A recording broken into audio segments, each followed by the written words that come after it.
په طواف کې به ولاړ یو ځان ته به یې موبایل نیولی او خلکو ته به ښیي چې دا دی د طواف کوم دا ریا نه شوه پردو ښځو تصویرونه پکې راولي هلته د چا اوږه ښکاري او د چا اوږه پټی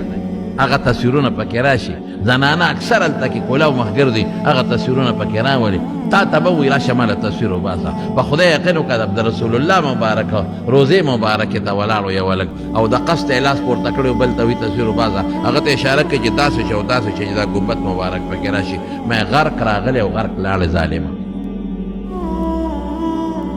دا خو ته خدای سره ټوکې کوې چې خدای غواړم دننه خو خلکو ته ښیم چې غواړم حاجت مې راته خدایه نشته غواړم یې دننه خو دې کیمره کې خلکو ته ښیمه چې د پلانکي ځای کې زه ولاړم او زه غواړم ظالمه تباه شوې غرق شوې دا لوی غم نن سبا جوړ ما پسې د دنیا خلک دلته یو تصویر